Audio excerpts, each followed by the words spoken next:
Good morning and welcome to Demolition Live. I'm your host, Mark Anthony, and it's time for our monthly business briefing. We'll be right back after this.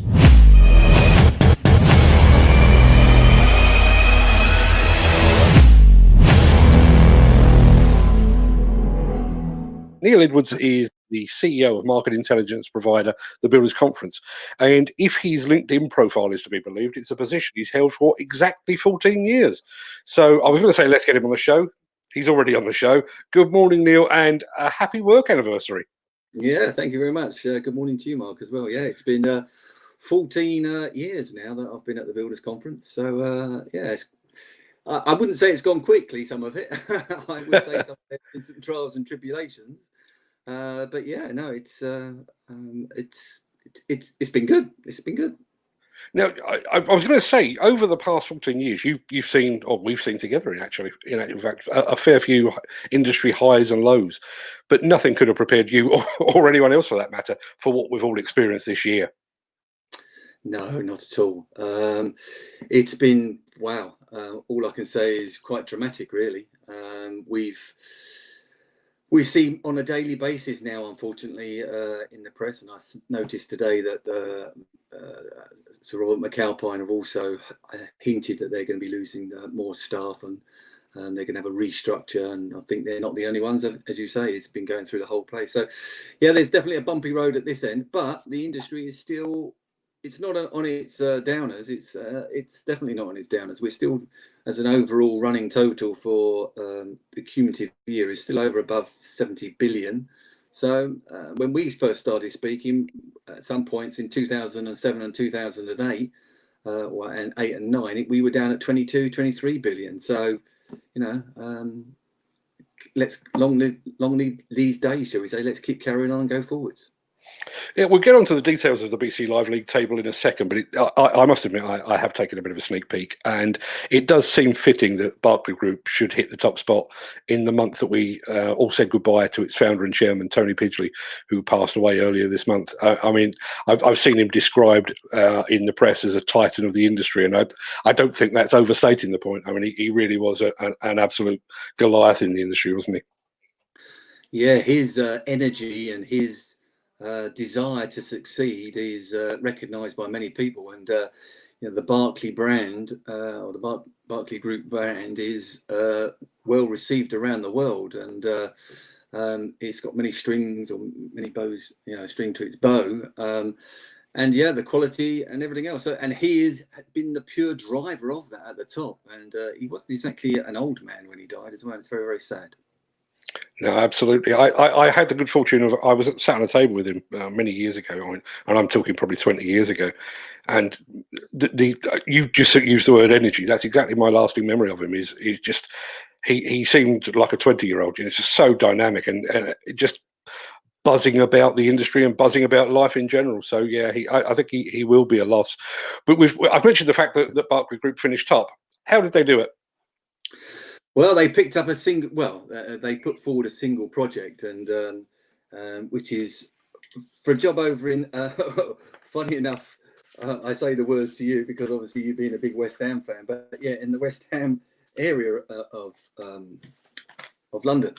I'm just looking at my notes here.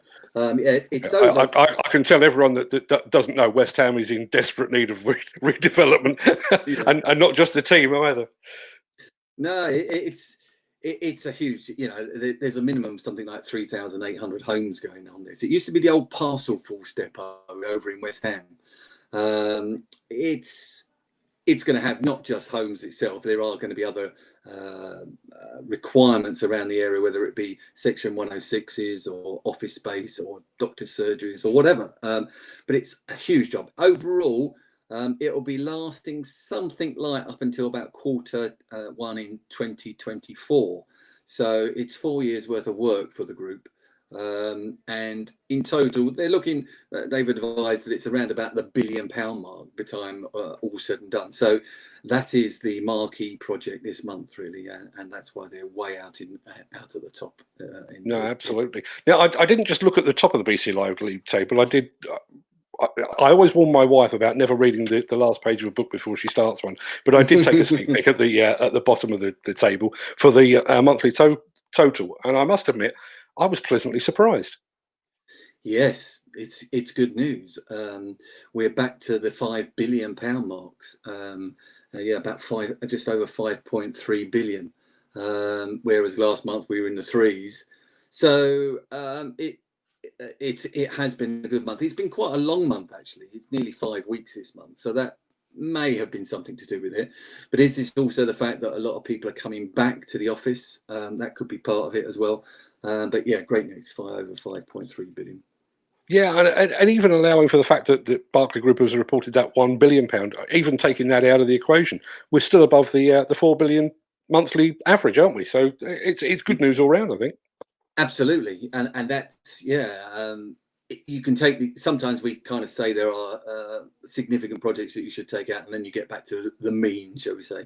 But that would still take us over 4 billion. So good news. Very good news. But as always, we have to scratch beyond the surface, and it does look like there is an imbalance once again. It looks like the housing sector has come to the industry's rescue in a fairly big way. Take me through some of the highlights for the month. Right. Okay. Yeah, the housing sector is part of it, but what I'll go through first of all is the companies themselves on securing the work this month. Second on the table itself is a company called Inland Homes, and they're doing a project significantly housing, but it has got some infrastructure and some Section 106. So we put it under the miscellaneous category, and that's about £650 million. Now that's as I said, over in Cheshunt. They're going to build something like approximately 1,800 homes as well. And that's in conjunction with the local authority as well. So there's obviously going to be some local housing around that area as well. Third on the list is Bwig, and they've picked up 3 jobs this month, over £500 million worth of work. The largest of that is for a health project, which probably is something that Boris Johnson was talking about the new hospitals or the upgrades of the hospital. And this one is the Evelina London Children's Hospital at St Thomas's. So it's a Guy's and St Thomas Hospital Trust, NHS Trust. It is a 2-stage project. Bwig have been given the 2nd stage and been given the pre-enabling works. So there is a little bit of negotiation to go on before actually anything's going to start on site. But yeah, that's probably also some of the issues regarding, and I'll speak about that in a minute, about public and private sector money. Another one of their jobs Bwig's jobs is we're going back into housing again, which is a project in Canning Town, and it's looking at something like 300 residential units. And then there's over 150 shared ownership units as well, and 199 affordable homes. So it's a mixed tenure there as well. Fourth, once again, another housing project or housing company. This time it's Redrow Homes, and they're starting 9 new projects. One of the largest of theirs is a £75 million project in Canterbury, and the scheme looks there something like 250 houses, including affordable housing, neighbourhood centre, food stores, medical centre, dentists, and everything else. So yeah, that's one of their projects. Now, a name we don't often come across, which is a company called Emerson Group, but they've got a number of companies that belong to them, and one of those is a company called Jones Homes. So they're actually a number 5 or under the Emerson Group title. And one of their largest jobs is a £23 million project for housing in Wimslow. And that's for the erection of 204 houses there. Before you move on from Emerson Group, they had a good month all round. I mean, was it 22 or odd contracts? That's a hell of a performance. Yeah, they've obviously got some significant funding coming through, and they've decided to push these through quite quickly.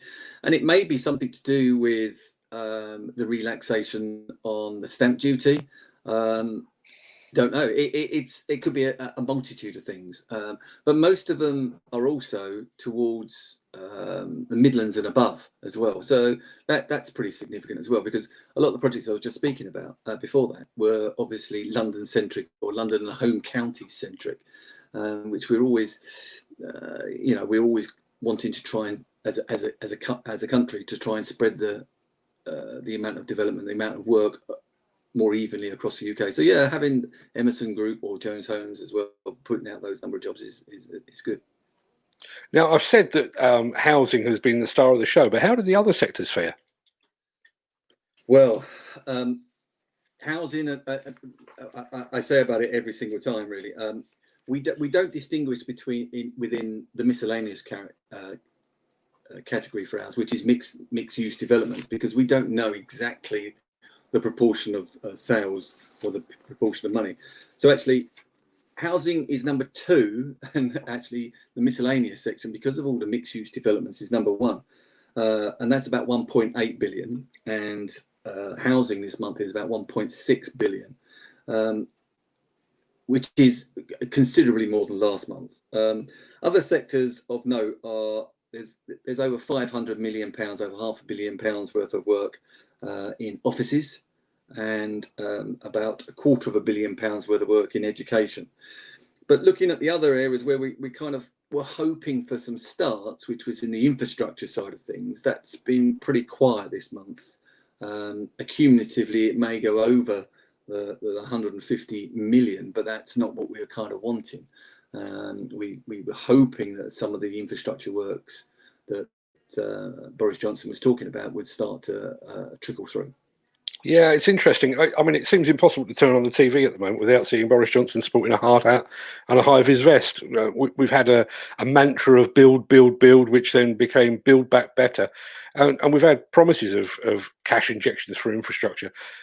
Were those just sound bites, or are we starting to see any sort of loosening of the public purse strings? No, the public purse strings don't seem to be loosening at the present moment in time. The split we're looking at via our information is quite significant, really.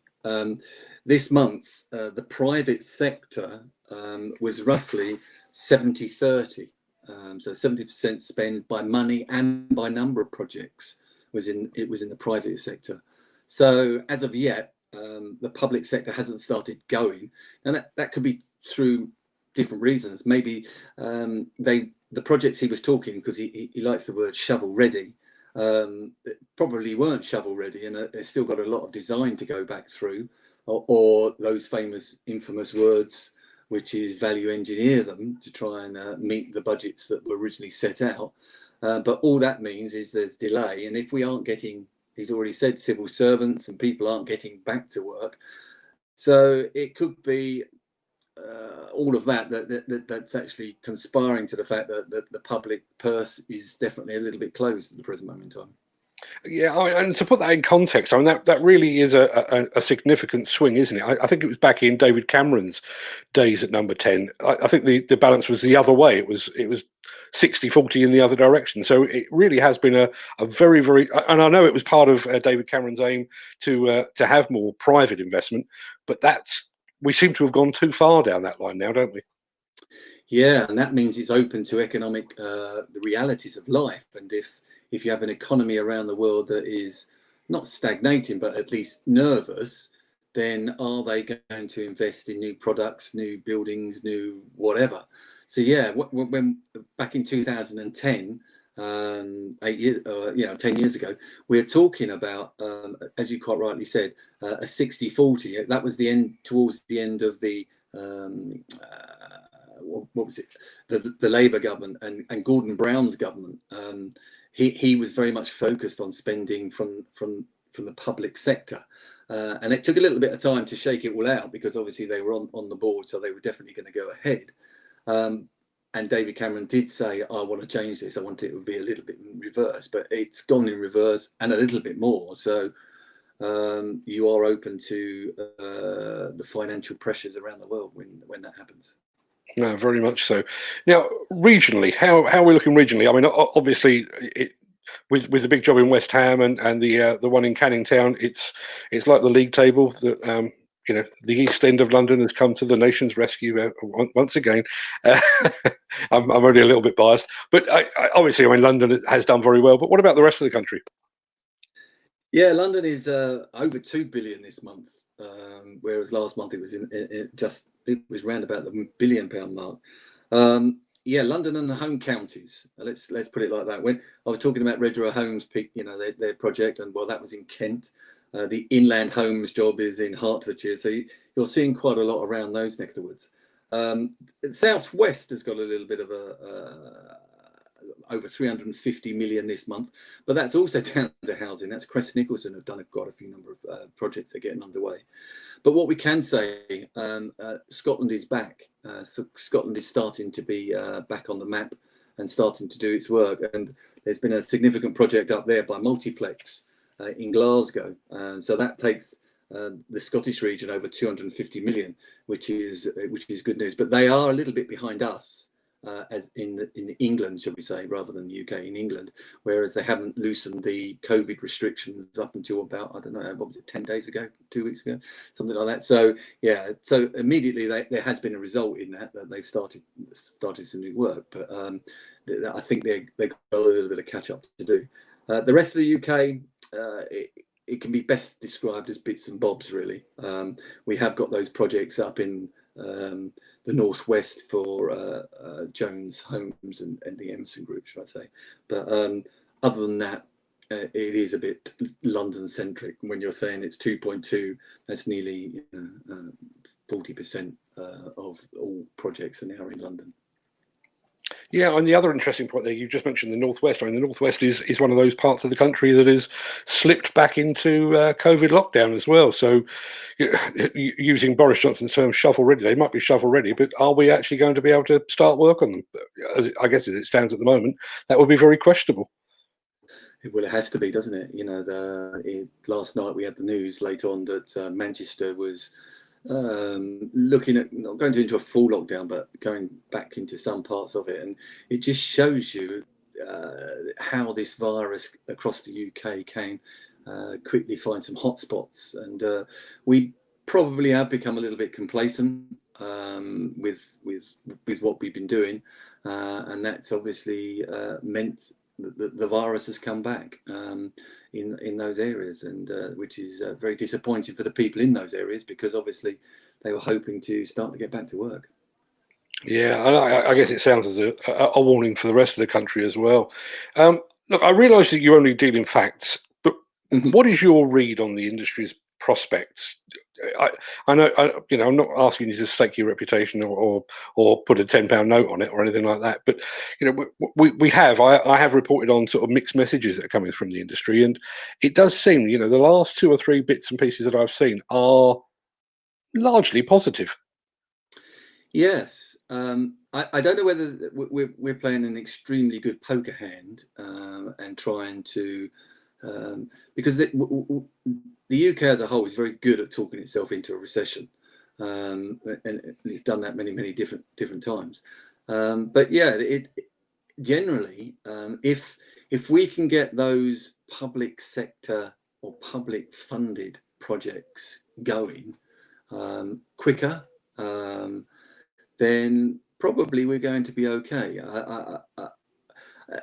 Looking for the future, the number of tenders that are currently in the marketplace is not as many as we would have hoped, but that doesn't mean that behind the scenes that people are negotiating, or because that's very difficult to get information on those, because if you're negotiating a project, you don't really want your competitors out there to know that you're there, because obviously you want to get the steel on them, and you want to be able to negotiate the actual project without having to tender for it.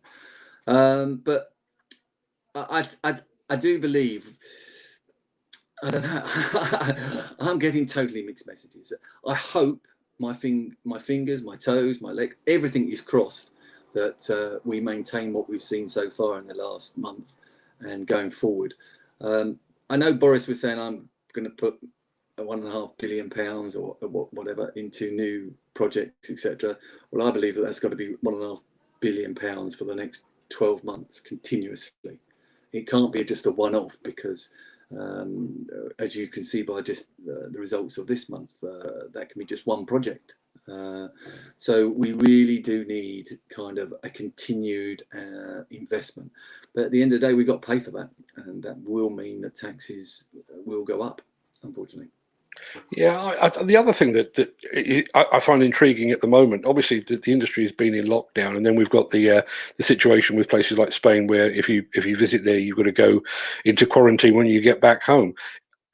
Does that mean that summer holidays are cancelled, and we are now making up lost time through what is usually, I mean, particularly August? I mean, August is usually a very quiet month because everybody's off with their bucket and spades, aren't they? Are we going to see that this year, do you think?